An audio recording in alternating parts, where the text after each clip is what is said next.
இந்த நாளில் கர்த்தருடைய வார்த்தைகளை தியானிக்கும்படியாக எரேமியா தீர்க்க தரிசன புத்தகத்தை நாம் திருப்பிக் கொள்ளுவோம். எரேமியா அதனுடைய 18வது அதிகாரம்,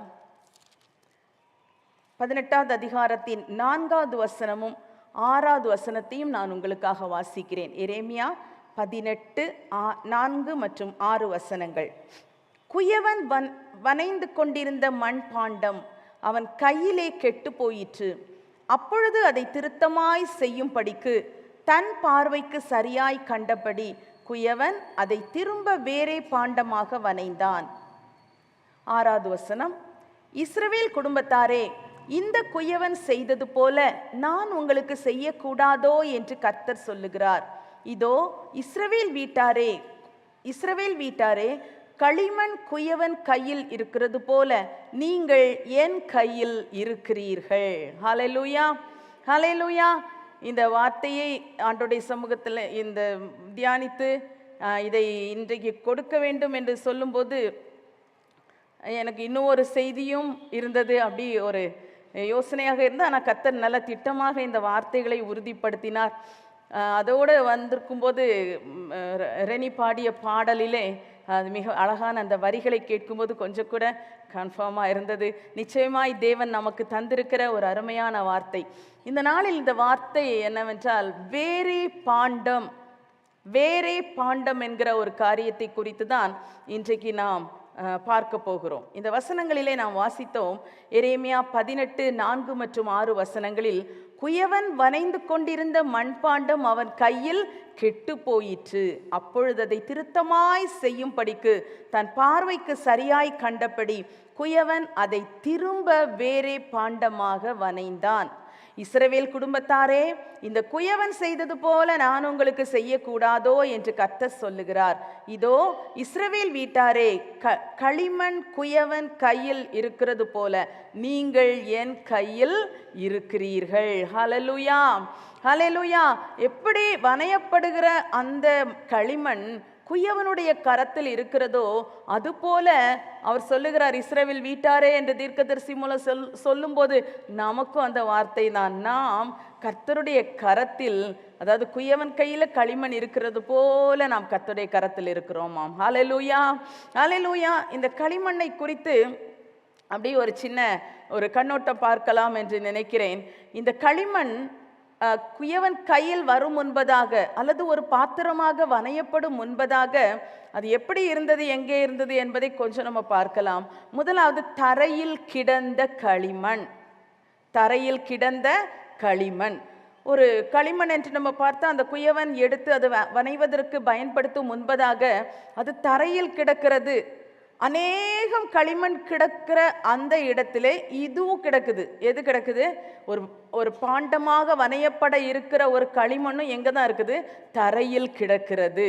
இப்போ தரையில் கிடக்கிறது என்று சொல்லும்போது ஆண்டவர் சொன்னார், இஸ்ரவேல் வீட்டாரே, உங்களை நான் குயவன் கையில் உள்ள அந்த களிமண்ணுக்கு ஒப்பிடுகிறேன்றாரு. நாமும் அந்த களிமண் போல தான். ஒரு களிமண் எப்படி தரையிலே கிடக்கிறதோ அதுபோல உலகமாகிய இந்த இடத்திலே உலகத்தோடு உலகமாக நாமும் எப்படி இருந்தோம்? தரையிலே கிடந்தோம். ஆண்டவருடைய சமூகத்திலே, ஆண்டவருடைய கரங்களிலே நாம் வரும் முன்பதாக ஒரு களிமண் தரையில் கிடந்தது போல தான் எல்லா களிமண்ணோட சேர்த்து அந்த கூட்டத்தில் தான் நாமும் இருந்தோம். அப்போ உலகத்தாரை போல உலகத்துக்கு ஒத்தவர்களாக, உலகத்தோடு சேர்ந்தவர்களாக தான் நாம் இருந்து கொண்டிருந்தோம். பாவத்தில் வாழ்ந்தோம். உலகம் பொல்லாங்கனுக்குள் கிடக்கிறது. பொல்லாங்கன் பாவத்தை கொடுக்கிறான். மனுஷருடைய உள்ளத்தில் அந்த பாவத்தை வச்சிட்டான். அந்த ஆதாம் ஏவாளுடைய நாட்களில் இருந்தே அந்த மீறுதலினால் உண்டான பாவம் இன்றும் மனுக்குலத்தை தொடர்ந்து கொண்டே வருகிறது. ஆனால் அதில் என்ன ஒரு விசேஷம் என்றால், அப்படியே பாவத்திலே வாழ்ந்து கொண்டிருக்கிற இந்த மனுக்குலத்துக்கு ஒரு மீட்பு, ஒரு நிரந்தரமான மீட்பு. ஆதி முதலே ஆண்டவர் பலியின் மூலமாக மீட்பு கொடுத்துட்டே இருந்தார். எப்படி? ஒரு பலி செலுத்தப்பட்ட உடனே மனுஷனுடைய பாவம் மன்னிக்கப்படும். பாவம் மன்னிக்கப்பட்ட உடனே சந்தோஷமா போவான். அப்புறம் திருப்பியும் கொஞ்ச நாள்ல மறுபடியும் என்ன செய்வான்? ஒரு பலி மிருகத்தை கொண்டு வருவான். அப்போ பாவம் நிவர்த்தி செய்யப்படுகிறது, மறுபடி பாவம் செய்கிறான், அதை உணர்கிறான், மறுபடி அதற்கான பலியை கொண்டு வருகிறான், பாவம் நிவர்த்தி செய்யப்படுகிறது, திரும்பியும் பாவம் செய்கிறான். இப்படியே அது வந்து கொண்டே இருந்தது. ஆனால் ஆண்டவர் நமக்காக ஒரு நிரந்தரமான பாவ பலியை ஏற்படுத்தினார். அதுதான் தன்னுடைய ஒரே பேரான குமாரனாகிய இயேசு கிறிஸ்துவை இந்த உலகத்துக்கு அனுப்பினார். அவர் மூலமாக இயேசு கிறிஸ்து தன்னை முழுவதுமாக பலியாக ஒப்பு கொடுத்து சிலுவை மரத்தில் ஏறி நமக்காக இரத்தம் சிந்தி அந்த பலியை செலுத்தினதினால் அதனால் ஒரு நிரந்தரமான பாவ மன்னிப்பாகிய மீட்பு நமக்கு உண்டானது. அப்போ உலகத்தோட உலகமாய் வாழ்ந்து கொண்டிருக்கும் போது இப்படி ஒரு காரியத்தை பெற்றுக்கொண்டால் மட்டும்தான் அப்புறம் குயவன் கையில வர முடியும். கீழே கிடக்கிறத வரை எல்லாருமா தான் இருப்போம். அப்போ இப்படி தரையில் கிடந்த களிமண் பாவத்தோடு உலகத்தோடு உலகத்தின் போக்கோடு உலகத்தார் பேசுகிறது போல எல்லாரும் பேசுற மாதிரி பேசி, எல்லாரும் நடப்பது போல் நடந்து, எல்லாரும் வாழுகிறது போல் வாழ்ந்து, எல்லாரை போல உடுத்தி, எல்லாரை போல வாழ்ந்து கொண்டிருந்தோம். பாவத்தின் பாரத்தை சுமந்து கொண்டிருந்தோம். பாவத்தை தண்ணீரை போல பருகி கொண்டிருந்தோம். அறிந்தும் பாவம் செய்வது, அறியாமல் பாவம் செய்வது என்று அநேக பாவங்கள். ஆனால் ஒரு நாளில் இந்த குயவன் தனக்கு ஒரு பாண்டம் செய்ய வேண்டும் என்றால் என்ன பண்ணுவாரு? அந்த களிமண் கூட்டத்திலிருந்து ஒரு கொஞ்சம் களிமண்ணை பிரித்தெடுக்கிறார். முதல்ல தரையில் கிடந்த களிமண் இப்போ என்னப்படுது? பிரித்தெடுக்கப்பட்ட களிமண்ணாக மாறுது. கொஞ்சம் களிமண்ணை செப்பரேட் பண்ணி எடுக்கிறார். எதுக்காக? ஒரு பாண்டம் செய்வதற்காக, தனக்கு உபயோகமாக, மற்றவர்களுக்கு பிரயோஜனமாக ஒரு காரியத்தை செய்ய வேண்டும் என்றால் அதற்கென்று கொஞ்சம் களிமண்ணை பிரித்தெடுக்கிறார். இப்போ இந்த களிமண் எல்லாத்தோட சேர்ந்து இருக்கிற களிமண் இல்லை. இப்போ இது என்ன களிமண்? பிரித்தெடுக்கப்பட்ட களிமண். செப்பரேட் பண்ணியாச்சு. இப்போ இது எல்லாத்தோட இல்லை. எல்லா களிமண்ணும் எங்கேயோ இருக்கும். இவர் பிரித்தெடுத்து தான் வேலை செய்கிற, தான் பணி செய்கிற ஒரு இடத்துல கொண்டு வந்து அதை நல்ல அதற்கான சுத்தமாக்கப்பட்ட நல்ல சுத்தமான ஒரு இடத்துல அழகாக அதை போட்டு வைக்கிறார். போட்டு வைக்கிறது அப்படி போட்டு வச்சிட மாட்டார். அப்புறம் அவருடைய வேலை இருக்கிறது.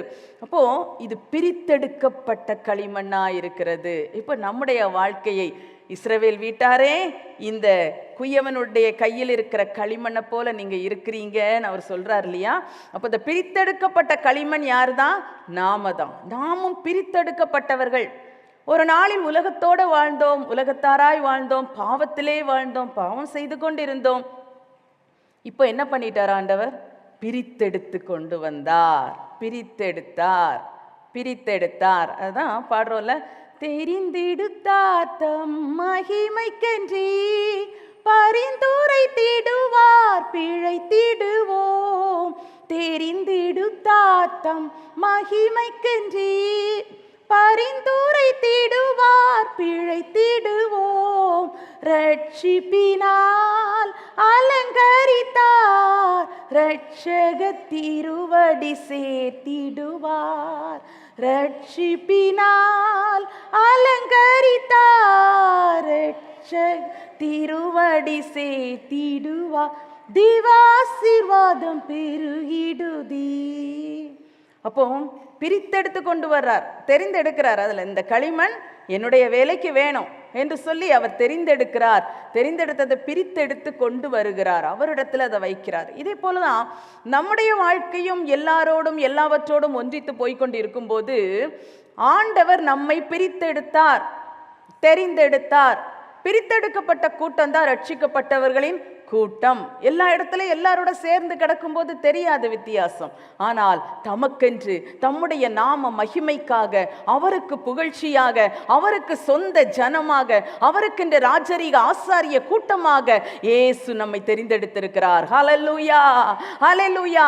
அவருடைய நாமத்தை பிரஸ்தாபப்படுத்தும்படியாக, அவரை பிரதிபலிக்கும்படியாக, அவர் அண்டையிலே அநேகரை கொண்டு வரும்படியாக, பெற்றுக்கொண்ட அந்த நன்மைகளை அநேகருக்கு சொல்லி அவர் இயேசுவண்டை அநேகரை சேர்த்து கொள்ளும்படியாக தான் ஒரு கூட்டத்தை பிரித்தெடுத்திருக்கிறார். உங்க மேல ஆண்டவருடைய ஒரு நோக்கம் இருப்பதினால்தான் மற்றவர்களை விட்டு எல்லாவற்றையும் விட்டு உங்களை பிரித்து எடுத்திருக்கிறார். நீங்கள் பிரித்தெடுக்கப்பட்டவர்கள் என்பதை ஒருபோதும் மறந்து விடக்கூடாது. எப்பவும் அதை நினைச்சுக்கணும். நான் செப்பரேட்டட் பர்சன், நான் பிரித்தெடுக்கப்பட்டவள், நான் பிரித்தெடுக்கப்பட்டவள். எங்கிருந்து பிரித்தெடுக்கப்பட்டவள்? எல்லாவற்றிலிருந்து, உலகத்திலிருந்து. அப்படின்னா பரலோகத்துக்கு கொண்டு போயிட்டாரா? இல்ல. உலகத்தார் போகிற போக்கு, உலகத்தார் பேசுகிற பேச்சு, ஒரு காரியம் செய்ய இருக்கும்போது, ஒரு வார்த்தை பேச இருக்கும் போதெல்லாம் நமக்கு ஞாபகம் வரணும். என்ன ஞாபகம்? நான் உலகத்தார் அல்ல. இயேசு சொன்னாரு, நான் உலகத்தார் அல்லாதது போல நீங்களும் உலகத்தார் அல்ல. அல்ல. இதை எப்பவும் ஞாபகம் வச்சுக்கணும். நான் பிரித்தெடுக்கப்பட்டவள். அதனால நான் இவங்க பேசுற மாதிரி பேசக்கூடாது, இவங்க நடக்கிற மாதிரி நான் நடக்கக்கூடாது, ஒரு காரியத்தை செய்யறதுல இவங்கள மாதிரி நான் செய்ய கூடாது. ஏன்னா நான் பிரித்தெடுக்கப்பட்டவள். என் ஆண்டவர் எனக்கு நடக்கும்படி, செய்யும்படி, வாழும்படி என்னென்ன இதுல போதித்து வைத்திருக்கிறாரோ இதன்படி நான் வாழ வேண்டும், பேச வேண்டும், செய்ய வேண்டும் என்ற ஒரு எண்ணம் நமக்குள்ள எப்போது இருந்து கொண்டே இருக்க வேண்டும். ஹல்லேலூயா. பிரித்தெடுக்கப்படுறதுங்கிறது ரொம்ப ஆசீர்வாதமான விஷயம். நீங்க ஒரு சிந்தனை பண்ணி பார்த்தீங்கன்னா தெரியும். நிறைய களிமண் கிடக்குது. அந்த களிமண்ல இருந்து கொஞ்சத்தை வெட்டி கொண்டு போகும்போது மற்றதெல்லாம் என்ன நினைச்சிருக்கோம்?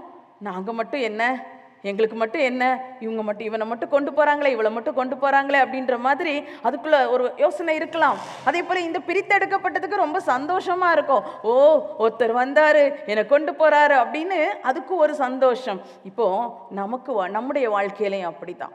பிரித்தெடுக்கப்பட்ட நம்முடைய உள்ளம் சந்தோஷப்படணும். ஒரு நாள்ல நான் பாவத்துல வாழ்ந்தேன், துக்கத்தில் வாழ்ந்தேன், நெருக்கங்களுக்குள்ளாக வாழ்ந்தேன். இந்த உலகம், மாமிச பிசாசு என்னை நெருக்கி நெருக்கி நெருக்கி நான் ரொம்ப நெருக்கப்பட்டு கொண்டிருந்தேன். கண்ணீரோடு இருந்தேன், இல்லை நான் வழி தெரியாமல் இருந்தேன், பல காரியங்கள்ல இருந்தேன்.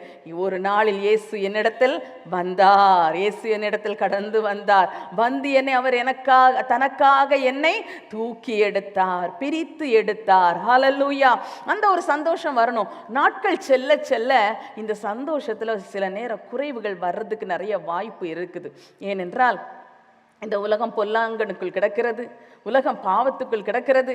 அதன் நடுவில் கொஞ்சம் பிரித்தெடுக்கப்பட்ட ஜனங்களாகிய நாம் வாழும்போது எல்லாரும் ஒரு வழியில போகும்போது அவங்களுக்கு உலகத்தின் காரியங்களெல்லாம் ரொம்ப சக்சஸ் ஆன மாதிரி இருக்கும். ஒரு காரியத்துக்கு, உதாரணத்துக்கு லஞ்சம் கொடுக்கக்கூடாது, வாங்கக்கூடாது என்கிற ஒரு காரியத்தை நம்ம அறிந்திருக்கிறோம். பரிதானம் வாங்கக்கூடாது, அது கொடுக்கவும் கூடாது, ஆண்டோட வேத திட்டமாய் சொல்லுகிறது. ஆனால் உலகத்தின் வழக்கத்தில் பார்த்தீங்கன்னா ஒரு சர்டிஃபிகேட் வாங்கினாலும் என்ன பண்ணுறாங்க? ஒரு பரிதானம் கொடுக்க வேண்டிய பரிதாப நிலைமை இந்த உலகத்தில் இருக்கிறது. அப்போ அநேகர் கொடுத்து வாங்கி கொண்டே போகும்போது நமக்கு காலதாமதம் ஆகி கொண்டே இருக்கும், கிடைக்காம இருக்கும். எல்லாரும் ஒரு தடவை 2 தடவை அந்த ஆஃபீஸ்க்கு நடப்பாங்க, வாங்கிடுவாங்க. ஆனால் உங்களுக்கு என்ன ஆகும்? நடந்து நடந்து நடந்து சில சொல்லுவாங்க, எத்தனையோ முறை நான் நடந்தாச்சு, இது வரைக்கும் எனக்கு கிடைக்கல. ஆனா காத்திருந்து ஆண்டவர் தந்த உபதேச சத்தியத்திலே, அவருடைய ஒழுங்கிலே நாம் உறுதியா இருக்கும்போது கர்த்தர் அந்த ஆபீசருடைய கண்கள்ல நமக்கு தயை கிடைக்கும்படி செய்வார். ஒருவேளை வேணும்னா வேண்டா வெறுப்போட கையெழுத்து வச்சு தந்து விடுவார். ஆமென். ஹல்லேலூயா. ஹல்லேலூயா. கர்த்தர் நமக்கு அங்க ஒரு இரக்கத்தை காண்பிப்பார். என்றால் கர்த்தருடைய வேதத்தின்படி நடக்கிற உத்தம மார்க்கத்தார் பாக்கியவான்கள். அவருடைய சாட்சிகளை கைக்கொண்டு அவரை முழு இருதயத்தோடும் தேடுகிறவர்கள் பாக்கியவான்கள். அவர்கள் அநியாயம் செய்வதில்லை, அவருடைய வழியில் அவர்கள் நடக்கிறார்கள். அப்போ அப்படிப்பட்ட ஜனமாக பிரித்தெடுக்கப்பட்ட நாம் இருக்க வேண்டும் என்று கர்த்தர் விரும்புகிறார். அப்போ எல்லாரை போல நாம் அந்த வழியிலே எல்லாரை போல பேசி எல்லாரை போல நடந்து இருந்தோம் என்றால் பிரித்தெடுக்கப்பட்டதுனால என்ன பிரயோஜனம் இருக்கிறது? நம்முடைய உடையிலே, நம்முடைய வாயின் வார்த்தைகளிலே, நம்முடைய செயல்பாடுகளிலே ஒரு வித்தியாசம் இல்லாவிட்டால் பிரித்தெடுத்தவருக்கு எவ்வளவு வருத்தமாக இருக்கும். பிரித்து எடுத்தும் ஒரு பிரயோஜனம் இல்லையே என்று தானே அவருக்கு தோணும். அப்போ இன்னைக்கு நம்முடைய வாழ்க்கை எப்படி இருக்கிறது? நம்முடைய கண்ணோட்டம் எப்படி இருக்குது? எல்லாரை போன்றுதான் ஒரு காரியத்தை பார்க்குறோமா? உலகத்திலே எல்லாரும் ஒவ்வொரு 8 மணி நேர வேலையா, 12 மணி நேரம் சிலர் வேலை இருக்குது, வேலை செஞ்சுட்டு அப்புறம் எக்ஸ்ட்ரா டியூட்டி பார்த்து திருப்பியும் சம்பாதிப்பாங்க. கர்த்தருடைய நாளிலும் போய் கர்த்தருடைய ஆலயத்துக்கு வருவதை, கர்த்தரை ஆராதிப்பதை விட்டுவிட்டு கூட வேலைகளுக்கு செல்லுவார்கள். ஆனால் பிரித்தெடுக்கப்பட்ட ஜனம் கர்த்தருடைய நாளை கர்த்தருக்காக செலவு பண்ண வேண்டும். ஹல்லேலூயா. இந்த நாட்களில் தேவ ஜனத்துக்குள்ள அந்த காரியத்தில் கொஞ்சம் குறைவு வர ஆரம்பிக்குது. ஒரு நாட்களிலே பிள்ளைகள் டியூஷன் போகிறதானாலும், எக்ஸ்ட்ரா கிளாஸ் போகிறதோ, இல்லை வேலைக்கு செல்லுவதோ, அப்படிப்பட்ட காரியங்களில் கூட கர்த்தருடைய நாள், நமக்கு ஒரு பரிசுத்த நாள் என்பது ஞாயிற்றுக்கிழமை நம்முடைய தேசத்துல தேவன் தந்த ஒரு பெரிய பாக்கியம். சில தேசங்களில் சனிக்கிழமை இருக்குது, சில இடங்களில் வெள்ளிக்கிழமை ஆராதிக்கிறாங்க. ஆனா நமக்கு அந்த உயிர்த்தெழுதலின் பரிசுத்த நாள் ஞாயிற்றுக்கிழமையே நம்ம கர்த்தரை ஆராதிச்சுட்டு இருக்கிறோம். இது எவ்வளோ பெரிய பாக்கியம். ஆனால் இந்த பாக்கியத்தை கூட தன்னுடைய வேலைக்காக, தன்னுடைய படிப்புக்காக, வேறு சில யாத்திரைகளுக்காக அந்த நாளை விட்டு விடும்போது ஆண்டவர் பார்ப்பார், எனக்கென்று என் நாமத்தின் மகிமைக்கென்று நான் இவர்களை பிரித்து எடுத்தேனே, ஆனா இவங்க பிரித்தெடுக்கப்பட்ட ஜனமா இருக்கலையே ஆண்டவர் பார்ப்பார். உன் பரிசுத்த நாள்ல உனக்கு இஷ்டமானதை செய்யாதே, உன் காலை இஷ்டமானபடி செய்ய நீ கொண்டு போகாத, உன் மனசு அதுக்கு நேரம் செலுத்தாத. ஆண்டவர் எவ்வளவு சொல்றாரு. அப்படியெல்லாம் இருக்கும்போது பூமியின் உயர்ந்த இடங்களில் உன்னை ஏறி இருக்க பண்ணுவேன்னு ஆண்டவர் சொல்லி இருக்கிறார். இன்னைக்கு தேவ ஜனத்துக்கு சில காரியங்கள்ல குறைகள் வரும்போது, சில காரியங்கள் நடைபெறாமல் இருக்கும்போது, சில வேலை வாய்ப்புகள் தடைபெறுது, சில படிப்பு காரியங்கள் கிடைக்கல, ஏதோ சில ஆசீர்வாதங்கள் தடைப்படும் போது நான் ஆண்டவரை ஆராதிக்கிறேன், எனக்கு இது கிடைக்கலையே அப்படின்னு நினைச்சு வருத்தப்படுறாங்க. நம்ம யோசிச்சு பார்க்கணும், கர்த்தருடைய நாளை கர்த்தருடைய நாளாக நாம் ஆசரிக்கிறோமா? வாரத்துல 7 நாள் நமக்காக ஆண்டவர் தந்திருக்கிறார். அந்த 7 நாட்களில் ஒரு நாளை கர்த்தருக்காக, அந்த பரிசுத்த நாள், அந்த வாரத்தின் முதல் நாள், அந்த ஞாயிற்றுக்கிழமை தினத்தை கர்த்தருக்காக செலவு பண்ணணும். இன்னும் ஆராதனைக்கு வந்துட்டு அப்படி போயிடுறது இல்லை. நீங்க சிலர் சண்டே ஸ்கூல் எடுப்பீங்க, சிலர் யூத் லீடர்ஸா இருப்பீங்க, பல காரியங்கள் செய்கிறீர்கள். அதோடு கூட நமக்கு சுவிசேஷ ஊழியம் என்று ஒன்று இருக்கிறது. அந்த சுவிசேஷ ஊழியத்துக்கு கடந்து சொல்லணும். அதற்காக ஜனங்களை சந்தித்து ஆண்டவருடைய வார்த்தைகளை கூறி ஆண்டவருடைய நற்செய்தியை அறிவித்து அவர்கள் வாழ்க்கையில் இருக்கிற கட்டுகளை அறுத்து அந்த நாளிலே ஆண்டவருக்கான கிரியைகளை செய்ய வேண்டும். ஹல்லேலூயா! எவ்வளவு அதிகமாய் ஆண்டவருக்காக கிரியை செய்யணுமோ அவ்வளவு அதிகமாய் அந்த நாளை ஆண்டவருக்காக செலவு பண்ணணும். அப்படிப்பட்ட கர்த்தருடைய நாளில் வைராக்கியம் உள்ள ஜனங்களை அவர் கைவிடவே மாட்டார். ஹல்லேலூயா! ஹல்லேலூயா! நீங்க கூட எத்தனையோ சாட்சிகள் கேட்டிருப்பீங்க, நீங்களும் கூட அதுல சாட்சிகளா இருப்பீங்க. உங்க இளைய தலைமுறைக்கு அதை பற்றி கொஞ்சம் சொல்லி கொடுங்க. ஞாயிற்றுக்கிழமை பரிசுத்த நாளை நாம் எப்படி பரிசுத்தமாய் ஆசரிக்க வேண்டும், எப்படி கர்த்தரை கனம் பண்ண வேண்டும் என்பதை கற்றுக் கொடுக்கணும். அப்ப பிரித்தெடுக்கப்பட்டவர்கள் பிரித்தெடுக்கப்பட்ட அந்த பர்பஸ்ல நிலைத்திருக்க வேண்டும். திருப்பியும் போய் அந்த மற்ற களிமண்ணோட சேர்ந்து விடக்கூடாது. விட்டு விலக வேண்டியவைகளை விட்டு விலக வேண்டும். காலை தீமைக்கு விலக்க வேண்டும்.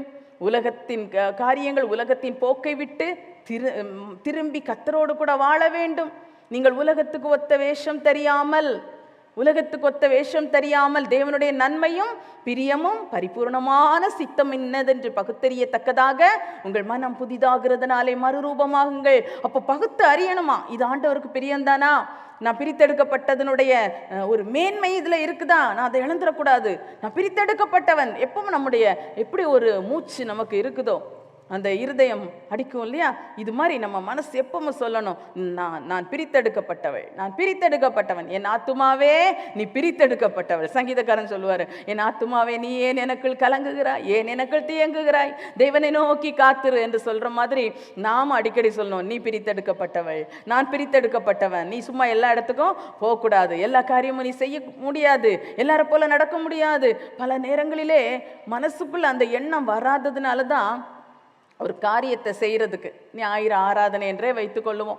உள்ளத்தின் ஆழத்துல நான் பிரித்தெடுக்கப்பட்டவள், தேவனுக்காக பிரித்தெடுக்கப்பட்டவள், ஆலய ஆராதனையில நான் கரெக்டா போய் கர்த்தரை ஆராதிக்கணும் என்கிற ஒரு எண்ணம் உள்ளுக்குள்ள இருந்ததுன்னா தவறவே மட்டும் வந்துருவோம். இதே நேரம் அதுல ஒரு உறுதிப்பாடு இல்லாம போறதுனால தான் ஆராதனைக்கு கொஞ்சம் லேட்டானாலோ இல்லை வருவதற்கான சூழ்நிலைகள் தடைகள் ஏதாவது இருந்தாலோ உடனே மனசுல தோணும், ஐயோ இன்னைக்கு பாஸ்டர் கேட்பாரு, இல்லை எங்க ஜோனல் ஊழியர் உடனே ஃபோன் பண்ணி கேட்டுருவாரு ஏன் வரலன்னு, அதனால போனோம். அதனாலேயே ஆராதனைக்கு வருகிறோம். பிரித்தெடுக்கப்பட்டவர்கள். ஹல்லேலூயா! அநேகருக்கு இப்படிதான் ஒரு எண்ணம் இருக்குது. என்னை வரலன்னா கேட்பாங்க, என் பக்கத்தில் உட்கார்ந்துருக்கவங்க உடனே என்ன கேட்பாங்க, அடுத்த வாரம் பார்த்தோன்னே ஒருத்தராக கேட்பாங்க, ஏன் வரல. ஐயோ அதுக்காகவாது போயிடணும். அதுக்காக இல்லைங்க, என்னை பிரித்தெடுத்தவர், தம்முடைய நாம மகிமைக்காக என்னை பிரித்தெடுத்தவர். இந்த ஜனத்தை எனக்கென்று ஏற்படுத்தினேன், இவர்கள் என் துதியை சொல்லி வருவார்கள். அவரை ஆராதிக்கும்படியாக, அவரை சேவிக்கும்படியாக அவருக்கென்று ஒரு ஜனமாக நம்மை பிரித்தெடுத்திருக்கிறார். ஹல்லேலூயா! அப்ப அந்த பிரித்தெடுக்கப்பட்ட அனுபவத்துல நம்ம உறுதியா இருக்கணும், ஒருபோதும் மறந்துடக்கூடாது. நம்முடைய வீடுகளில் விசேஷங்கள் நிகழ்ச்சிகள்லாம் வருகிறது, சில காரியங்கள் நன்மையான காரியங்கள், சில காரியங்கள்லாம் வரும்போது யாரோ ஏதோ ஆலோசனைகள் சொல்லுவார்கள், அது செய்யணும் இது செய்யணும்லாம் சொல்லுவாங்க. அந்த நேரத்தில் நாம ஐயோ இப்படி பண்ணா பாஸ்டர் என்ன நினைப்பாரு, ஊழியக்காரவங்க என்ன சொல்லுவாங்க, வர்ற விசுவாசிகள் என்ன நினைப்பாங்க, அப்படி நினைக்கிறதுக்கு இல்லை. உங்க உள்ளத்துல ஒரு எண்ணம் இருக்கணும், நான் பிரித்தெடுக்கப்பட்டவள், இதை நான் செய்யக்கூடாது, நான் பிரித்தெடுக்கப்பட்டவன், எல்லாரும் பண்ற சம்பிரதாய சடங்குகளை நான் நிறைவேற்ற கூடாது, ஏனென்றால் நான் என் தேவனுக்காக பிரித்தெடுக்கப்பட்டவள். ஹல்லேலூயா. இந்த ஒரு எண்ணம் எப்பவுமே இருந்து கொண்டே இருந்ததானால் பிரித்தெடுக்கப்பட்ட அனுபவத்தில் நாம் கர்த்தருக்காக நிலைத்து இருப்போம். சரி, பிரித்தெடுக்கப்பட்ட அந்த களிமண்ணை இப்போது குயவன் தன் கையில் எடுக்கிறார். பிரித்தெடுக்கப்பட்ட களிமண் குயவனுடைய கையில் எடுக்கப்படுகிறது. இப்ப குயவன் கையில் களிமண், அப்ப குயவன் கையில இப்ப களிமண் வந்தாச்சு. இந்த எஜமானாகிய குயவன் கையில வருது. இப்ப ஏற்கனவே இன்னும் பிரித்தெடுக்கப்பட்டது நிறைய இருக்குது, இதுல கொஞ்சம் களிமண்ணை இவர் கையில எடுத்து விட்டார். இப்போ இது ஒரு அர்ப்பணிக்கப்பட்ட வாழ்வை காட்டுகிறது. அர்ப்பணிக்கப்பட்ட வாழ்வு. இந்த பிரித்தெடுக்கப்பட்ட களிமண் குயவன் கையில் வரும்போது இது ஒரு அர்ப்பணிப்பை காட்டுகிறது. அவர் தம்முடைய இரத்தத்தினால் என்னை மீட்டு கொண்டார், என்னை ரட்சித்தார், அவரோடு கூட உடன்படிக்கை செய்திருக்கிறேன், ஞான ஸ்நானம் மூலமாக அபிஷேகத்தை தந்திருக்கிறார். இப்போது அவருக்கென்றே வாழும்படி நான் என்னை அர்ப்பணிக்கிறேன். அவர் கையில் அர்ப்பணிப்பு என்கிற வார்த்தை, ஒப்புக்கொடுத்தல் என்கிற வார்த்தை மிகவும் ஒரு கடினமான வார்த்தை, ரொம்ப கஷ்டமான வார்த்தை. எத்தனை பேர் அப்படி நினைக்கிறீங்கன்னு தெரியல. என்னை ஒப்பு கொடுக்கிறது சாதாரணமாக நம்மால் ஒப்பு கொடுக்க முடியாது. ஒரு காரியத்துக்காக நம்ம ஜெபிக்கிறோம், ஆண்டவரே இந்த காரியத்தை எனக்காக செய்யும், அல்லது இந்த பொருளை எனக்கு தாரும், இது எனக்கு வேண்டும் என்று நாம் ஆண்டவரிடத்துல கேட்கிறோம். அப்போ கேட்கும் போது நமக்கு கிடைக்கல, ஒருவேளை லேட் ஆகுது, இருந்தால் கூட நம்ம எப்படி கேட்போம், இன்னும் உறுதியாக கேட்போம், இன்னும் வேகமாக கேட்போமே தவிர ஆண்டவர்கிட்ட கேட்க மாட்டோம், ஆண்டவரே இது உமக்கு சித்தமா, இதை நான் அனுபவிக்க வேண்டும் என்று நீர் விரும்புகிறீரா, இது உமக்கு சித்தமா ஆண்டவரே, உமக்கு சித்தமானால் நீ தாரும் என்று நான் சொல்றேன் ஆண்டவரே, அதுக்கு நான் அர்ப்பணிக்கிறேன், உமக்கு சித்தம்னா நீ செய்யும் ஆண்டவரே. இப்படி நாம் சொல்லுவது நமக்கு ரொம்ப கஷ்டம். ஏனென்றால் நம்முடைய பார்வையில் அது நமக்கு மிகவும் தேவையானது, அது ரொம்ப அவசியமானது. அதனால நம்ம அப்படிதான் கண்ணோட்டம் நமக்கு இருக்குமே தவிர அவருக்கு சித்தமானா தரட்டும் என்கிறது அந்த ஸ்டெப்ல ஏறுறது ரொம்ப கஷ்டமான விஷயம். ஆனா குயவன் என்ன எதிர்பார்க்கிறார் என்றால், அவர் கரத்தில் நாம் ஏந்தப்பட வேண்டும் என்றால் அவருடைய நோக்கம், அவருடைய மனதில் இருக்கிற பர்பஸ், அவருடைய பிளான் நம்மில் நிறைவேற வேண்டும் என்றால் நாம் அர்ப்பணிக்க வேண்டும் என்று கர்த்தர் எதிர்பார்க்கிறார். அப்ப அர்ப்பணிக்கப்பட்ட ஒவ்வொருவரும் கர்த்தருடைய கரத்தில் இருக்கிறோம். ஹல்லேலூயா. அர்ப்பணிக்கப்பட்டவர்கள், அர்ப்பணித்தவர்கள் எல்லாம் ஆண்டவருக்கு மகிமைப்படுத்துவோம், ஆண்டவரை மகிமைப்படுத்துவோம். ஹல்லேலூயா, ஹல்லேலூயா. உண்மையாகவே ஒருவேளை சிலருடைய மனசு கொஞ்சம் கஷ்டமா இருந்தாலும் ஆண்டவர்கிட்ட கேளுங்க, ஆண்டவரே நீர் அர்ப்பணிக்கப்பட்டவர்களை தான் கரங்களில் ஏந்துகிறீர். ஒரு களிமண் குயவன் கையில் ஏந்தப்பட வேண்டும் என்றால் அதுவும் ஒரு அர்ப்பணிக்கப்பட்டதா இருக்குது. அது மாதிரி நானும் எப்பவும் உங்க கையில இருக்க ஆசைப்படுறேன். அர்ப்பணிக்கப்பட்டவளா என்னை மாற்றும் என்று நான் ஆண்டவர்கிட்ட கேட்கணும். அதுக்காக என்னை அர்ப்பணிக்கிறேன் ஆண்டவரே என்று சொல்லி அர்ப்பணிக்க வேண்டும். இப்ப அர்ப்பணிக்கப்பட்ட அந்த களிமண்ணை உடனே ஆண்டவர் அவருடைய வேலைக்கு ரெடி பண்ணிடுறார். அவருக்கு ஒரு நோக்கம் இருக்குதுல்ல, அந்த குயவனுக்கு எப்படி அந்த ஒரு பாண்டம், ஒரு பாத்திரம் வனைந்து கிடைக்க வேண்டுமோ அதற்காக தான் அவர் இவ்வளவு செய்கிறார். இப்போ அந்த வனையப்படுவதற்காக திரிகையில் அந்த களிமண்ணை வைக்கிறார். ஒரு குயவன் தன்னுடைய அந்த குயவனுடைய அந்த பட்டறையிலே அவருடைய அந்த வீல் ஒன்று இருக்கும், ஒரு சக்கரம், அதற்கு மேலே ஒரு ஐட்டம் இருக்கும், அதில் அழகாக வைத்து அவர் தன்னுடைய வேலையை செய்ய ஆரம்பிப்பார். இப்போது அவருடைய வேலைக்காக இது ஆயத்தமாக்கப்படுகிறது. திரிகையில் வைக்கப்பட்ட அந்த களிமண் எஜமானுடைய மனசுல ஒரு திட்டம் இருக்குது, அவருடைய நோக்கம் இருக்கிறது, அதை நிறைவேற்றும்படியான ஒரு ஒவ்வொரு ஸ்டெப் பை ஸ்டெப்பா வந்துகிட்டே இருக்கிறதுல இப்ப திரிகையின் மேல் வைக்கப்படுகிறது. இது ஒரு பயன்பாட்டிற்காக ஆயத்தமாக்கப்படுகிற ஒரு அனுபவம். திரிகையின் மேல வச்ச உடனே இந்த களிமண் உருண்டு உருண்டு கீழே விழுந்ததுன்னா இதை என்ன பண்ணுவாரு பார்த்துருக்கீங்களா நீங்க? அதை மறுபடியுமா அப்படியே ஒன்னா சேர்த்து மொத்த களிமண் அந்த எடுத்தார் இல்லையா, ஒரு கொஞ்சம் பிரித்தெடுக்கப்பட்ட அந்த களிமண் இல்லை அதில் போட்டு நல்லா மிதிப்பார். என்ன பண்ணுவார்? மிதிப்பார். ஏன்னா இது ஒத்து வரல, அதில் தீகையில் வச்ச உடனே கீழே விழுது, அதை பண்ணுவார். இதனால தான் சொல்லுவாங்க, ஞானஸ்நானம் பெற்ற உடனே எனக்கு நிறைய சோதனைகள் வர ஆரம்பிச்சிருச்சு. நான் ஆண்டவரை ஆராதிக்க சேவிக்க வர ஆரம்பித்த உடனே எனக்கு நிறைய பிரச்சனைகள் வர ஆரம்பிச்சுது. இதுவரைக்கும் இல்லாத ஒரு கடினமான போராட்டங்களெல்லாம் நான் சந்திக்கிறேன் அப்படின்னு சொல்லுவாங்க. ஏன் தெரியுமா? அந்த ஒரு குயவனுடைய கரத்தில் வந்த உடனே அந்த குயவன் கையில் அர்ப்பணிச்சாச்சு. இப்போ அவர் தன்னுடைய வேலைக்காக அதை செய்ய ஆரம்பிக்கும் போது, ஒத்துழையாமை காட்டும் போது என்ன ஆகுது? கொஞ்சம் கொஞ்சம் கஷ்டங்கள் குயவன் கொண்டு வர்றார். அவருடைய சித்தத்துக்குள்ள அந்த திரிகையில் நீங்கள் கரெக்டாக ஃபிட் ஆகணும் அப்படிங்கிறதுக்காக அவர் கொண்டு வருகிறார். அதனால தான் இந்த ஆவிக்குரிய வாழ்க்கையின் ஆரம்பம் நம்ம ஆரம்பிக்கும் போதே சில நேரங்களில் பிரச்சனைகள் கஷ்டங்களை சந்திக்க வேண்டியது வருகிறது. அதனால நீங்கள் பயப்படாதீங்க. உடனே சிலர் என்ன பண்ணுவாங்க, நான் இயேசுவை ஆராதிக்கிறதுனால தான், நான் இயேசுக்குள்ளே வந்ததுனால தான் எனக்கு இப்படிலாம் கொஞ்சம் கஷ்டம் வருது, நான் அதனால கொஞ்சம் விலகிடுறேன் அப்படி சொல்லி ஆராதனைக்கு வர்றதை நிறுத்திடுவாங்க. ஆண்டவருடைய ஜனங்களோடு இருக்கிற உறவை விட்டு விடுவார்கள். பிரித்தெடுக்கப்பட்டவர்கள் மறுபடியுமாய் அந்த கூட்டமாய் இருக்கிற களிமண்ணுக்குள்ளாய் போனது போல போய் விடுவார்கள். அப்படி நாம் யாரும் போகாதிருப்போமாக. நம்ம மனசுல இதெல்லாம் புரிந்து கொண்டோமானால் நம்ம லைஃபை என்ன பண்ணுவோம்? அர்ப்பணிக்கிறேன் ஆண்டவரே, என்ன நீங்க எதுக்கோ நடத்துறீங்க, சரி என்ன நடத்துங்க, நான் அர்ப்பணிக்கிறேன்ப்பா. இந்த கடினமான பாதையானாலும் நான் உங்களோட கூட நடக்கிறேன், நீங்க தானே என்ன எடுத்திருக்கீங்க கரத்துல, நான் உங்கள்கிட்ட உண்மையா இருப்பேன் ஆண்டவரே.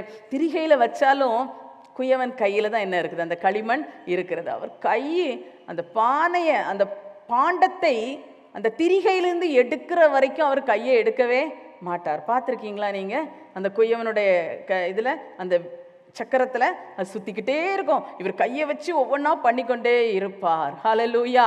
நமக்கும் ஆண்டவர் அப்படி தான். அதில் கொண்டு வச்சுட்டாரா, கையில் எடுத்துட்டாரா, அதுக்கப்புறம் உங்களை விட்டு அவர் விலகுவதே இல்லை, உங்களை கை விடுவதே இல்லை. ஹல்லேலூயா, ஹல்லேலூயா. எடுக்கப்பட்ட உங்களை கரத்திலே தான் வைத்திருக்கிறார், ஏந்தி கொண்டே தான் இருக்கிறார், ஒரு நாளும் உங்களை விட்டு விடுவது இல்லை. இப்போ இந்த திரிகையில் வைக்கப்பட்ட இந்த களிமண் அடுத்த வேலையில போது வனையப்படுகிறது. வனையப்படும் களிமண், வனையப்படும் களிமண். எவ்வளோ அழகா கையை வச்சிருக்கிறாரு பார்த்தீங்களா? அந்த குயவன் அழகா கையை வைத்து அந்த அவருக்கு பெரிய தரிசனம், பெரிய திட்டம். அந்த குயவனுக்கு நல்ல அருமையான ஒரு பாத்திரத்தை நான் வரைந்தெடுக்க வேண்டும், எனக்காக நல்ல பயன்படுகிற பாத்திரம், அநேகருக்கு பயன்படுகிற பாத்திரத்தை நான் உருவாக்குகிறேன் என்ற ஒரு பெரிய தரிசனத்தோடு அவர் கரங்களை வைத்து அழகாக வனைகிறார். இந்த வனைகிறதுல தான் அதில் ஒரு ரகசியம், அந்த ஒரே ஒரு வார்த்தை தான், தேவனுடைய நன்மையான சித்தம், அவருடைய நன்மையும் பிரியமான சித்தம், பரிபூரணமான சித்தம். ஹல்லேலூயா, ஹல்லேலூயா. வேறு என்னுடைய இஷ்டம் அல்ல. வனையும் போது சில நேரம் தோணும், ஆண்டவர் ஏன் இங்கே போக சொல்றீங்க ஆண்டவரே, ஏன் இதை செய்ய சொல்றீங்க ஆண்டவரே, எல்லாரும் இப்படி தானே வஸ்திரம் கட்டுறாங்க, எனக்கு மட்டும் ஏன் ஆண்டவரை இப்படி எதிர்பார்க்குறீங்க, நான் மட்டும் ஏன் இப்படி இருக்கணும், ஏன் உலகத்துக்கு ஒத்த விதமாக நீ வாழாதன்னு நீங்கள் என்னை மட்டும் பிரித்து எடுக்கிறீங்களா ஆண்டவரே, இப்படிலாம் மனதில் சில நேரங்கள் பல நேரங்களிலே தோன்றும். ஏன்னா பிரித்தெடுத்தாச்சு இல்லை, அப்போ நம்ம கண்ணு அங்கே போகிறது தான் நம்ம தப்பு. நம்ம எப்போவுமே ஒத்து பார்க்குறது எங்கே பார்ப்போம்னா, அவங்கெல்லாம் அப்படி இருக்கிறாங்கல்ல, இவங்கெல்லாம் இப்படி இருக்கிறாங்கல்ல, இவங்க ரட்சிக்கப்பட்டோன்னு சொல்கிறாங்க, அவங்க இப்படி நடக்கிறாங்களே, இப்படி பேசுகிறாங்களே, இப்படி பார்த்து தான் உலக ஜனங்களும் இடறி போகிறாங்க. ரொம்ப பரிதாபம், தேவ ஜனங்களும் இடறி போகிறார்கள். அப்போ அப்படி இடறி போவதற்கு நாம் அவர்களை பார்க்க வேண்டியது அல்ல, அவங்கள பார்க்கக்கூடாது. ஒருவேளை ரட்சிக்கப்பட்டேன்னு சொல்லுவாங்க, ஆவியில் நிரம்பி அபிஷேகத்தை அந்நிய பாஷை பேசுவாங்க, ஏமாந்தே போகாதீங்க. உங்களை அழைத்த தேவன் உங்களுக்கு வைத்திருக்கிற பாதை ஒன்று, அந்த பாதையில் யாரும் ஓட முடியாது. அவரவருக்கு நமக்கு நியமிக்கப்பட்ட ஓட்டத்திலே நாம் பொறுமையோடே ஓடக்கடவோம். நமக்கு நியமிக்கப்பட்ட ஓட்டம், எனக்குன்னு உள்ள ஓடு பாதை. நீங்கள் ஓட்ட பந்தயத்துலலாம் பார்த்துருப்பீங்க, ட்ராக் போட்டு விட்டுருப்பாங்க. இப்போ நமக்கு சென்டரில் ஒரு இது இருக்கிற மாதிரி இதே போல் ஒவ்வொருத்தருக்கும் ஒவ்வொரு ட்ராக் இருக்கும், ஒவ்வொரு ஓடு பாதை. அவரவருடைய ஓடு பாதையில் ஓடும்போது தான் இறுதியில் பரிசு பெற முடியும். ஒருவேளை யாருக்கையோ ஓடு பாதையில் ஓடி முதல் ஆளாக போயிட்டாலும் டிஸ்குவாலிஃபைடு, தகுதி இழந்து விடுவார்கள். ஏன்? உன் ட்ராக்கை விட்டு மாறிட்ட. இதே மாதிரி தான் நம்முடைய வாழ்க்கையும் அப்படிதான், நமக்கு நியமித்திருக்கிற ஓட்டம். அப்போ வனைகிற கர்த்தர் வனையும் போது அவருக்கு நம்மை குறித்த ஒரு எண்ணம் இருக்குது, ஒரு திட்டம் இருக்கிறது, ஒரு சிந்தை இருக்கிறது. ஒரு குயவனுக்கு ஒவ்வொரு பாத்திரத்தை ஒன்றும் மீன் சட்டியாக வனையலாம், ஒன்றும் சோறு ஆக்கிற பானையாக வனையலாம், எல்லாம் மூடி வைக்கிற மூடியாக வனையலாம், சிலவற்றை ஒரு தண்ணி பானை வெறும் பானையாக வனையலாம். இன்னும் இப்போல்லாம் பார்த்தா ரொம்ப அழகான தண்ணீர் வைக்கிற பாத்திரங்கள், மண்பாண்டங்கள் நிறையா இருக்குது. இன்னும் சிலவற்றை டேபிளில் வைக்கிற தண்ணி வைக்கிற கூஜாவாக வனையலாம், அதுவும் பார்க்க ரொம்ப அழகாக இருக்குது. அடுத்தது அதற்கு குடிக்கிறதுக்கு கப்பாக வனையலாம். சிலவற்றை நல்ல ஷோகேஸில் வைக்கிற ஃப்ளவர் வாஸாக வனையலாம், எப்படியும் வனையலாம், நமக்கு தெரியாது. இன்னும் நிறைய அந்த மண்பாண்டங்களில் வனைகிற விஷயங்கள் இருக்கிறது. அப்போ ஒவ்வொரு பாண்டமும் ஒவ்வொரு விதமாக இருக்கிறது. அப்போ அது அவருடைய சித்தம். நாம் கேட்கக்கூடாது, என்னை மட்டும் ஏன் இப்படி ஒரு பானையாக வச்சிருக்கிறீர் ஆண்டவரே, நான் என்னைக்கு இப்படி தான் இருக்கணுமா, என்னை அந்த கூஜாவாய் மாற்ற மாட்டீரா? அப்படி அந்த பானை கேட்குமா என்னைக்காது? இல்லை, நிச்சயமாக கேட்காது, அது நடக்கவும் செய்யாது. அதே போல தான் அவர் விரும்புகிறார். இஸ்ரவேல் வீட்டாரே, குயவன் கையில் களிமண் இருப்பது போல நானும் உங்களை என் கையில் வச்சிருக்கிறேன். அதுபோல அவருக்கு சித்தமானபடி வனைய தான் வச்சிருக்கிறேன். அந்த 6வது வசனத்தில் 5வது வசனத்திலே படிக்கிறோம், அதை அவருக்கு திருத்தமாய் செய்யும்படி சரியாய் கண்டபடி திரும்ப வேறே பாண்டம், திரும்ப வனைகிற பாண்டத்தை குறித்து அது சொல்லி இருக்குது. ஆனால் முதல் பாண்டத்தையும் அப்படிதான் செய்கிறார், தனக்கு சித்தப்படி. பல நேரங்களில் நம்மை கர்த்தர் ஒரு பாதையில் நடத்தும் போது நமக்கு அது பிடிக்கிறதில்ல, அது விருப்பம் இல்லை, நமக்கு ரொம்ப வெறுப்பாக இருக்குது. என்ன எனக்கு மட்டும்தான் இப்படியா, நான் இனியெல்லாம் ரொம்ப ஜோம் பண்ண மாட்டேன். ரொம்ப ஜோம் பண்ணாலே சொல்லுவாங்க, ரொம்ப ஜோம் பண்ணால் ரொம்ப பிரச்சனை வருது அப்படிம்பாங்க. ஆண்டவர் உங்களை நேசிக்கிறார், நீங்கள் கவலைப்படாதீங்க. நீங்கள் நிறைய ஜெபம் பண்ணும்போது, பல காரியங்களுக்காக நீங்கள் கர்த்தரோட கூட இருக்கும்போது, எதிராளியாகிய பிசாசானவனுக்கு கோட்டை அப்படியே அசைய ஆரம்பிக்கும். அவனுக்கு அது உங்கள் வீட்டுக்குள்ளேயா இருக்கட்டும், உங்கள் பிள்ளைகளுக்காக பண்ணுறீங்க, உங்கள் புருஷனுக்காக பண்ணுறீங்க, குடும்பத்துக்காக பண்ணுறீங்க, இல்லை மற்றவர்களுக்காக பண்ணுகிறீர்கள், உங்களுக்காகவே பண்ணுகிறீர்கள், எதுவானாலும் அதிகமாக ஆண்டவர் சமூகத்தில் அதுக்காக விண்ணப்பிக்கும் போது, பரிந்து பேசும்போது, சாத்தானுடைய அவனுடைய அஸ்திபாரங்கள்லாம் அசையும். அப்படின்னு அவனுக்கு பிடி கொஞ்சம் விடும். அப்போ அவன் என்ன பண்ணுவான், எங்கேருந்து அதுக்கு தனக்கு எதிராக ஒரு ஆயுதம் வருதோ அதை தாக்குறதுக்கு தான் பார்ப்பான். ஆனால் கர்த்தர் உங்களை விடவே மாட்டார். அவர் கரத்தில் நீங்கள் இருக்கிறீர்கள். அவர் கரத்தில் நீங்கள் இருக்கும்போது எந்த சத்துரு வந்து உங்களை பறித்து கொண்டு செல்ல முடியாது. அதனால பயந்து ஜெபத்தை விட்டுறாதீங்க. நான் இனி கொஞ்சம் குறைச்சிக்கிடணும்னு குறைக்காதீங்க, அதிகமாய் ஜெபிக்க ஆரம்பிங்கள். ஒரு ஸ்டேஜ் ஆகும்போது அவனுக்கே புரிஞ்சிடும், இதை இங்கே இதுக்கு மேலே ஒன்றும் அசைக்க முடியாது. ஹல்லேலூயா, ஹல்லேலூயா. அப்புறம் ஒரு அளவுக்கு மேலே போயாச்சுன்னா, ஒரு கழுகை போல தான், ஒரு அளவுக்கு மேலே உயரமாய் பறக்க ஆரம்பித்து விட்டால், சில நேரம் அந்த மழை பெய்யும் போது கூட கழுகு பறந்துக்கிட்டு இருக்கும், அது கூட அதை ஒன்றும் சேதப்படுத்த முடியாது. அப்போது கர்த்தருடைய பிள்ளைகளே, அதில் நம்ம நல்ல உறுதியாக இருக்கணும். வனையப்படும் போது எஜமானுடைய விருப்பத்துக்கு விட்டு கொடுக்க வேண்டும், எஜமானுடைய சித்தத்துக்கு அர்ப்பணித்தவர்களாக இருக்க வேண்டும். அவர் கரத்தில் அந்த உகந்ததாக இருக்கிறது தான் சரியாக இருக்கும். சில நேரம் பார்த்தீங்கன்னா அந்த குயவன் அப்படியே வனைந்து கொண்டே இருப்பார், இந்த வீல் நல்லா தான் சுற்றிக்கிட்டு இருக்கும், குயவன் நல்லா தான் முயற்சி பண்ணுவார், ஆனால் இந்த பாண்டம் ஒத்துழைக்கவே செய்யாது. அது அப்படியே கொஞ்சம் வளையும், கொஞ்சம் அங்கே இறங்கும், இங்கே இறங்கும். அவர் சில டிசைன்லாம் வைப்பார், அதுக்கெல்லாம் அது சில நேரம் ஒத்து வராது. இப்படியெல்லாம் பண்ணும்போது அடுத்த ஸ்டேஜில் என்ன ஆயிடுது, கெட்டுப்போன மண்பாண்டம், கெட்டுப்போன மண்பாண்டம். அவர் நல்லா உருவாக்கி பார்க்கிறார், அவர் நல்லா பாருங்கள் டிசைன் எல்லாம் அழகாக வச்சு பார்க்குறார், ஆனால் இது ஒத்து வரல, அங்கே சரி இது இங்கே சரிதான். அவர் ரொம்பவே முயற்சி பண்ணி பார்ப்பார், எவ்வளோ நேரம் பண்ண முடியும், கொஞ்சம் அப்படி தண்ணியெல்லாம் சில நேரம் தெளித்து பார்ப்பார், ஒன்றும் நடக்கலை. இந்த களிமண் இந்த பாண்டமாக வனையப்பட்டிருக்கிறது, இது குயவனுடைய கரத்துக்கு அடங்கி இருக்கவில்லை, ஒத்து வரவில்லை, குயவனுடைய திட்டத்தோடு ஒத்து போகல. தனக்குன்னு ஒரு பிளான், தனக்கென்று ஒரு திட்டம், தனக்கென்று ஒரு நோக்கம், இது இப்படிதான் செய்யணும், இந்த என் வீட்டில் இந்த காரியம் இப்படி நடக்கணும், இது என் வாழ்க்கை, என்னுடைய சரீரம், இது நான் இப்படி தான் செய்வேன் என்றெல்லாம் நமக்கென்று ஒன்றை வைத்து வாழும்போது குயவன் ரொம்ப வருத்தப்படுவார். அவருடைய முயற்சி, அவருடைய நேரம், அவருடைய பிரயாசம் நம்மிடத்தில் செலவு பண்ணுகிறதெல்லாம் வீணாய் போய்கொண்டே இருக்கும். நமக்காக எவ்வளவோ வசனங்களை தருகிறார், தனியாக வேதம் வாசிக்கும் போது வசனம் தருகிறார், சபையில் நம்மோடு கூட பேசுகிறார், ஜெபிக்கும் போது வார்த்தைகளை தருகிறார். நமக்காக எத்தனையோ பேர் ஜெபித்து கொண்டு இருக்கிறார்கள், ஆவியானோர் வாக்கு கடங்காத பெருமூச்சுகளோடு நமக்காக வேண்டுதல் செய்கிறார். இப்படியெல்லாம் நிறைய காரியம் பரம குயவன் நம்மை உருவாக்கி வரும்போது அவருக்கு சில நேரத்தில் அப்படியே ஒரு மன சோர்வு வருகிற அளவுக்கு நம்முடைய வாழ்க்கை மாறி விடுகிறது. அப்படிதான் இது கெட்டு போகுது. ஏன் கெட்டு போகுது? ஒத்துழைக்காததினால் கெட்டு போகிறது, முரண்டு பிடிக்கிறதுனால் கெட்டு போகிறது, பிடிவாதம் பண்ணுகிறதுனால் கெட்டு போகிறது, நம்ம நினைச்சதுலே நிற்கிறது. அவர் நிறைய நம்மை முயற்சி பண்ணி பார்ப்பார், நடக்கவே இல்லை. கடைசியாக அது கெட்டுப்போன ஒரு மண்பாண்டமாக, ஒரு பாண்டமாக மாறிவிடுகிறது. அழகாக வனைகிறார், ஆனால் வனைந்து வரும்போது கெட்டுப்போன பாண்டம். அன்பான தேவ பிள்ளைகளை, இந்த இடத்துல நிறுத்தி உங்களை சிந்திக்கும்படி நான் ஒரு சமயத்தை தர யோசிக்கிறேன். உங்க வாழ்க்கையை ஆண்டவர் வனைந்து கொண்டிருக்கிறார். இது உண்மையான விஷயம். சிலருடைய வாழ்க்கை வனைய ஆரம்பித்ததிலிருந்து ஆண்டவர் ரொம்ப சந்தோஷமா வரைந்து கொண்டே இருப்பார். ஏனென்றால் நீங்க நல்லா ஒப்பு கொடுக்குறீங்க, நல்லா விட்டு கொடுக்குறீங்க, ரொம்ப சந்தோஷமா அவருக்கு இருக்குது. அவர் வனைகிற மாதிரி நீங்க விட்டு கொடுத்த உடனே உங்களை அழகான பாத்திரமா எளிதா உருவாக்குகிறார். அவர் விரும்புகிற போல உங்களுக்காக கிருபைகள் வரங்கள் தருகிறது. உங்களுக்குள்ளாக உபதேசம் தன்னுடைய காரியங்களை வைத்து அதை உங்களிலிருந்து வெளிப்பட செய்வது என்று ரொம்ப அழகா உங்களை வனைந்து கொண்டே இருக்கிறார். அப்படிப்பட்டவர்கள் ஆசீர்வதிக்கப்பட்டவர்கள். இன்னும் அவருடைய வனைதலுக்கு நீங்கள் ஒப்பு கொடுத்து அந்த பாதையில போங்க.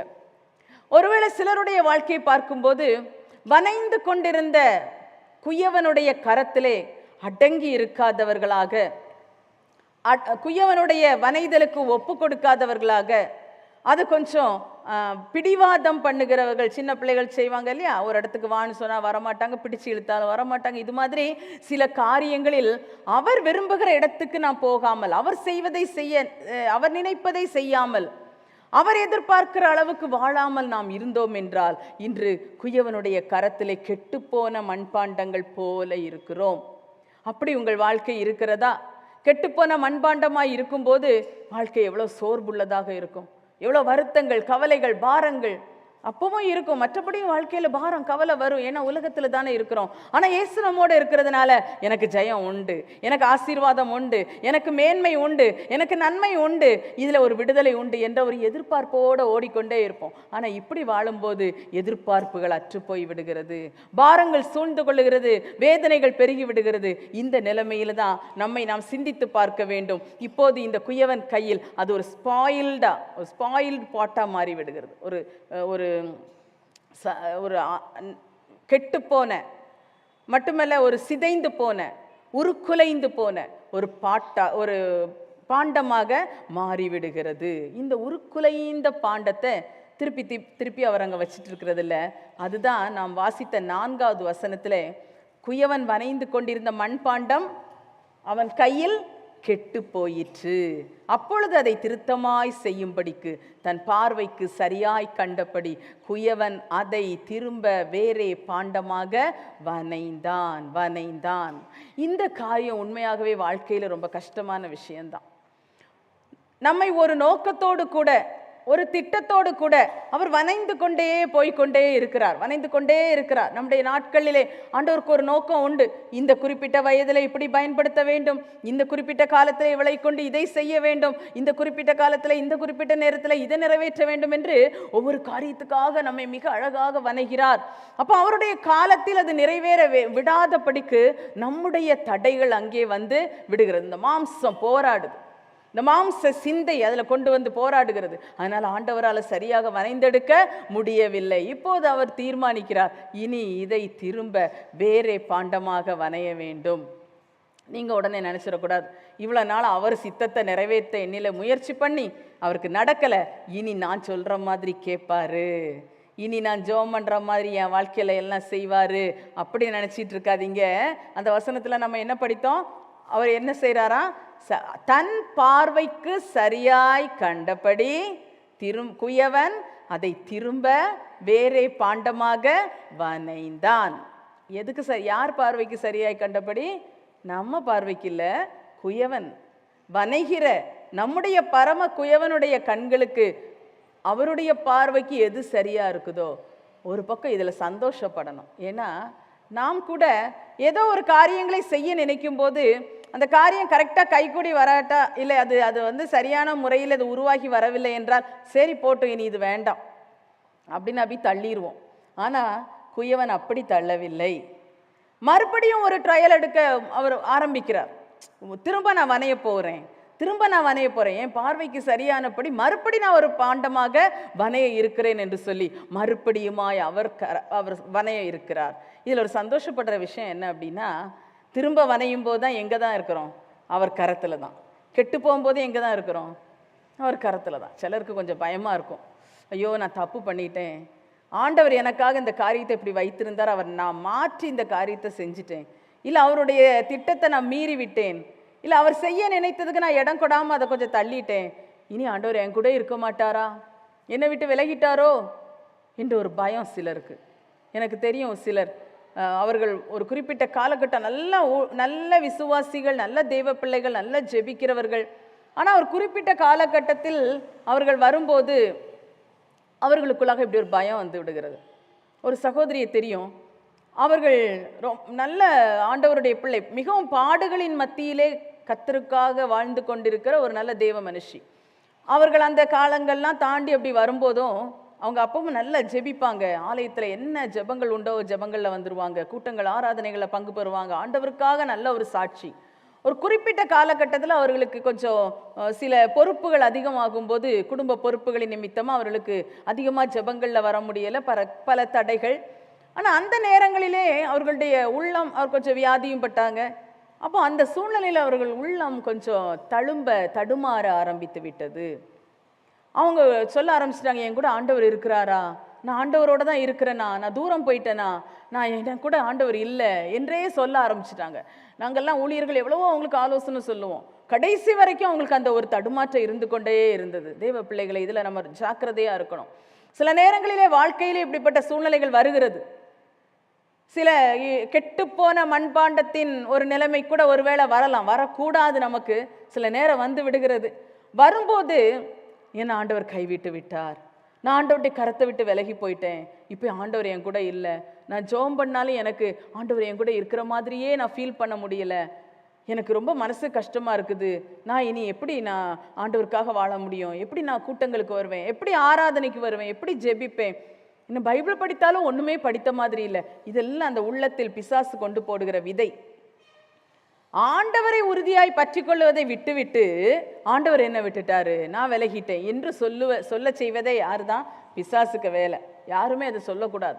ஒருவேளை சில நேரத்தில் ஒரு யோபுவுக்கு இருந்தது போல, யோபு எவ்வளோ கஷ்டப்பட்டார் இல்லை, ஆனால் ஆண்டவர் ஒன்றுமே சொல்ல. பேதுருக்கிட்ட கூட சொன்னார், கோதுமையை சுளைகளிட்டு புடைக்கிற மாதிரி சாத்தான் உன்னை புடைக்கும்படி வேண்டிக் கொண்டான், நானும் உன்னுடைய விசுவாசம் ஒழிந்து போகாதபடி உனக்காக வேண்டிக் கொண்டேன், அதனால நீ கவனமா இருன்னு முதல்ல எச்சரிப்பு சொன்னார். ஆனால் யோபுக்கு எதாவது சொன்னாரா? ஒன்றுமே சொல்லலை. ஆனால் யோபு எவ்வளவு ஆண்டவர் மேலே உறுதியாக இருந்தார் இல்லையா? அவர் சொல்றாரு, நான் ஆண்டவரை அங்கே தேடுறேன் இங்கே தேடுறேன் எங்கேயும் காணலை அப்படின்றாரு. ஆனாலும் கர்த்தரை விட்டு விலகவில்லை. இன்னைக்கு நம்முடைய வாழ்க்கை அப்படிதான். யார் வாழ்விலும் யாருடைய வாயிலும் இந்த வார்த்தை வரவே கூடாது, ஆண்டவர் என்னை விட்டுட்டாரே, ஆண்டவர் என்னை கைவிட்டு விட்டார் என்று சொல்லுகிற வார்த்தை நமக்கு வரக்கூடாது. ஏன்னா வாயின் அறிக்கை வாயிலிருந்து வெளிவரும்போது பிசாசு அதை கேட்டுக்கொண்டு இருக்கிறான். நம்ம அந்நிய பாஷையில கர்த்தரை மகிமைப்படுத்தும் போது, கர்த்தரோட பேசும்போது மட்டும்தான் அவனுக்கு ஒன்றும் புரியாது. ஏன்னா தேவனோடு ரகசியங்களை பேசுகிறோம், அது ரொம்ப மேன்மையான அனுபவம். ஆனால் நம்ம மற்றபடி பேசும்போது அந்த அறிக்கையை அவன் பிடிச்சிக்கிடுவான், உடனே உள்ளத்தில் இன்னும் நமக்கு உறுதிப்படுத்துவான். எப்படி? ஆமாம் ஆமாம், இப்போ இயேசு உன்னோட கூட இல்லை, ஆமாம் ஆமாம் நீ தனியாக தான் கஷ்டப்படுற, இப்படியே தான் நீ தொலைஞ்சு போக போகிறேன்னு உங்களை பயம் காட்டி கொண்டே இருப்பான். எனவே அந்த எண்ணத்துக்கு விடக்கூடாது. கெட்டுப்போன அந்த பாண்டமும் கெட்டு போகும்போது யார் கையில் தான் இருக்குது? குயவன் கையில் தான் இருக்குது. உறுதியாக நம்புவோம், ஆண்டவரை பிடித்து கொள்வோம். வாழ்க்கையில் சில குறைகள் வரும்போதும் சோர்ந்து போயிடக்கூடாது. குறை வந்துருச்சுன்னா யார்கிட்ட போவோம்? அதுக்கப்புறம் ஆண்டவரை விட்டுட்டு நீ எங்கே போக போகிறோம்? அந்த யூதாஸ் அப்படிதான், வாழ்க்கையில் அவனுக்கு ஒரு பயங்கரமான தவறை பண்ணிவிட்டான். குற்றமில்லாத ரத்தத்தை காட்டி கொடுத்ததுனால் பாவம் செய்தேன்னு சொல்லி நான்று கொண்டு செத்தான். நரகத்துக்கு தான் போகணும். கர்த்தரை திரும்ப தேடி வந்த பேதுரு மறுபடி பிழைத்து கொண்டான், பிரதான அப்போஸ்தலனாக ஆண்டவரால் மாற்றப்பட்டான். 2 பேரும் சீஷர்கள் தான், ஆனால் நடந்து கொண்ட விதம். இன்றைக்கும் உங்கள் வாழ்க்கையில் எப்படிப்பட்ட ஒரு கஷ்டத்தில் யாராவது இருக்கிறீர்கள் என்றால் ஆண்டவரை நோக்கி பார்க்கணும். ஆண்டவரே, நீர் என்னை விட்டு விலகலை, நீங்கள் என்னை விடலப்பா, நான் கொஞ்சம் உங்களுக்கு விருப்பம் இல்லாமலாம் செஞ்சுட்டேன், விருப்பம் இல்லாத வார்த்தைகளை பேசிவிட்டேன், உம்முடைய வேதத்தின்படி இல்லாமல் கொஞ்சம் வித்தியாசமாலாம் நடந்து விட்டேன், ஆனால் என்னை மன்னித்து மறுபடி உம்முடைய பிள்ளையாகவே வைத்துக்கொள்ள ஆண்டவரே, நீர் விரும்புகிறபடியாய் என்னை மறுபடி வனையும் என்று அர்ப்பணிக்க வேண்டும். ஹல்லேலூயா! அதை தான் கர்த்தர் நம்மிடத்தில் எதிர்பார்க்கிறார். இப்போது இந்த உருக்குலைந்த நிலைமை இருக்கிற இந்த பாண்டத்தை மறுபடி வனைகிறதுக்காக திரும்ப ரெடி பண்றார். அதுதான் திருத்தத்துக்குள்ளாக்கப்பட்ட மண்பாண்டம். திருப்பி கரெக்ஷன் நடக்குது, இங்க திருத்தம் நடக்குது. அந்த குயவன் மறுபடியுமாய் திருத்தி வனையும்படி ஒரு வேலையை செய்கிறார். ரீவொர்க்கிங், மறுபடி ஒரு திரும்ப மேட் இட் அகைன், திரும்ப செய்கிறார், திரும்ப அதில் ஒரு வேலை செய்கிறார், அதை திரும்ப ஒரு பாண்டமாய் உருவாக்குகிறார். அதுவும் அவரே தான் செய்கிறார்.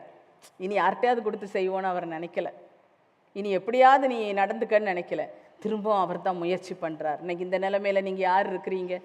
திரும்ப யார் இருக்கிறீங்க? சிலருடைய வாழ்க்கையிலே நீங்கள் அடிக்கடி நினைக்கிறீங்க, நான் ஒரு குறிப்பிட்ட சூழ்நிலையில் ஆண்டவர் எனக்கு இப்படி வழி நடத்தினார், இல்லை என்னோட கூட இந்த காரியத்தை பேசினார், அந்த சில வருஷங்களுக்கு முன்பாக ஒரு வழியில் ஆண்டவர் நடத்துறதுக்காக என்னோட கூட இடைப்பட ஆரம்பித்தார். ஆனால் நான் அதுக்கு ரொம்ப இடம் கொடுக்கல. எனக்கு எப்படி முடியும், நான் என்ன செய்வேன் என்று நினைத்து கொண்டு நான் அதை விட்டு விட்டேன். ஆனால் இப்போ எனக்கு ரொம்ப வருத்தமாக இருக்குது.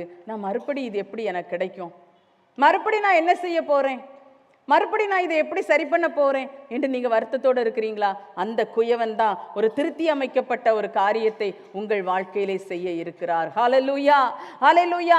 திருத்தமாய் உங்களை வனையும் படிக்க அவர் விரும்புகிறார். வேறே பாண்டமாக வனைந்தார். ஹல்லேலூயா.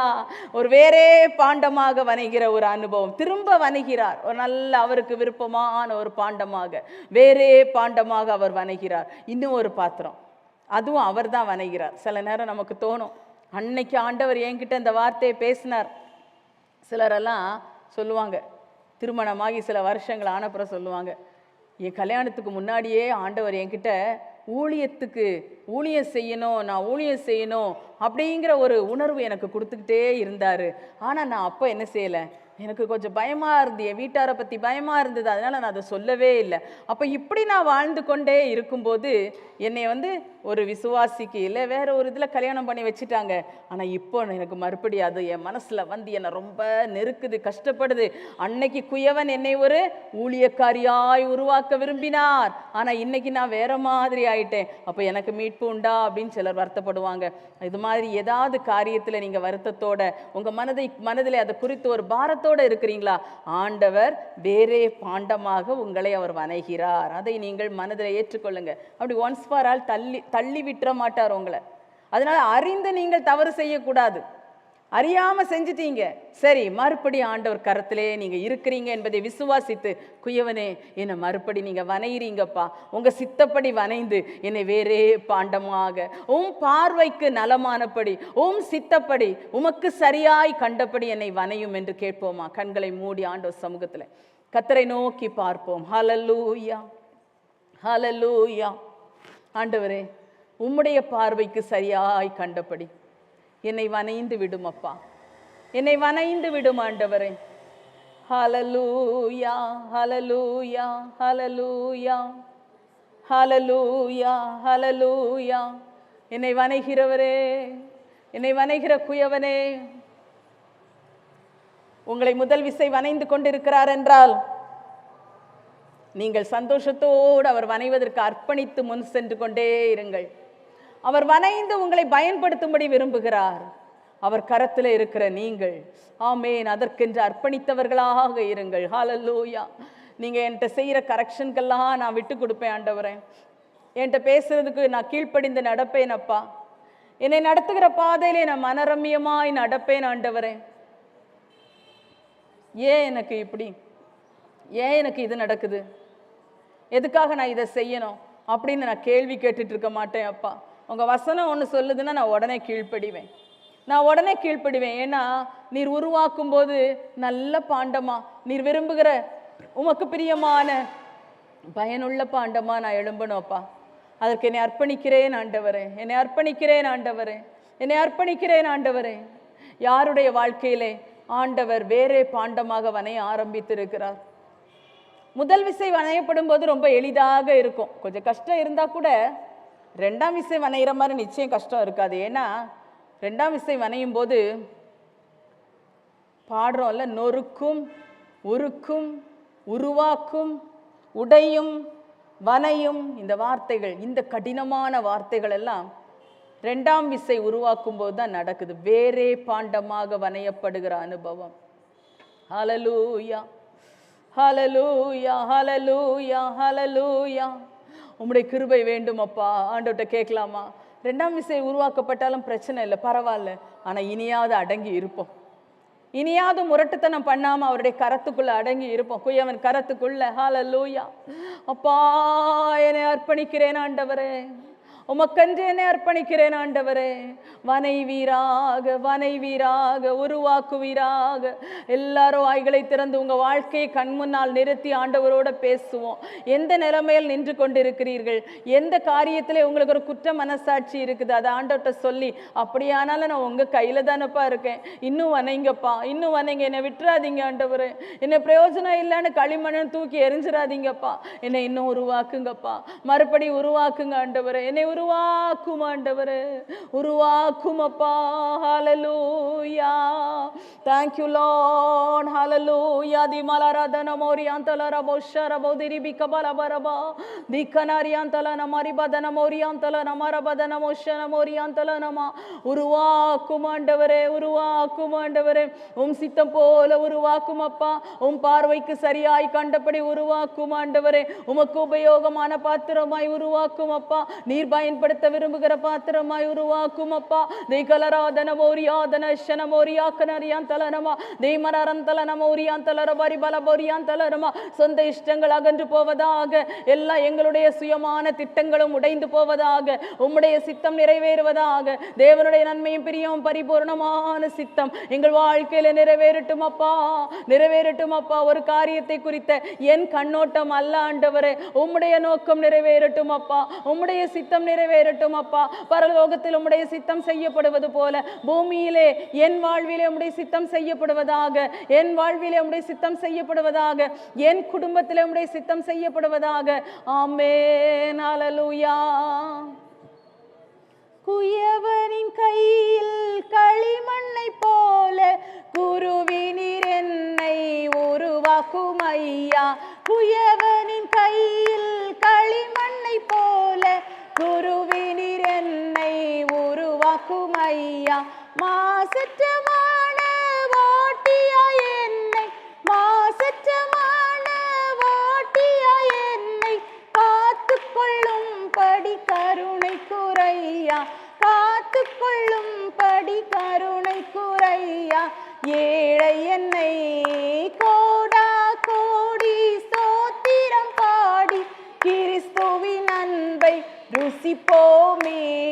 கோடா கோடி கிறிஸ்துவின் அன்பை ருசிப்போமே. சீற்றினில் என்னை தூக்கி எடுத்து, சீற்றினில் என்னை தூக்கி எடுத்து தேற்றி அணைத்து காத்து கொண்டாரே தேவசுதன். கோடா கோடி. ஆமென். என்னை சேர்த்து கொண்ட உமக்கு கோடா கோடி ஸ்தோத்திரம் அப்பா. என்னை மீட்டு கொண்ட உமக்கு கோடா கோடி ஸ்தோத்திரம் அப்பா. உமக்கென்று என்னை பிரித்தெடுத்த உமக்கு கோடா கோடி ஸ்தோத்திரம் அப்பா. ஆமென், ஆமென், ஆமென். ஷமமர பல பரபோதி நிமிக்க போரியா நிமலராதர போரியால பரபர பதனமோ ஷரபோரியால பரபா. உமக்காக உமக்காக உமக்காக உமக்காக வனைந்தெடுத்து விடுமப்பா. உமக்கு உகந்த பாத்திரங்களாக பயன்படுத்த, ஆமென், உமக்காக ஜீவிக்க என்னை இன்னும் வனையும் அப்பா, வனையும் அப்பா. முதல் விசை வனையப்படுகிற பாத்திரமாயிருந்தாலும், திரும்ப வேறே பாண்டமாக இருந்தாலும், எதுவானாலும் நீரே வனையும் அப்பா, நீரே உம்முடைய சித்தப்படி வனையும் அப்பா, உமக்கு பிரியமாய் வனையும் அப்பா. அதற்கென்று அர்ப்பணிக்கிறோம் ஆண்டவரே. ஏற்று எங்களை நடத்தும் ஆண்டவரே.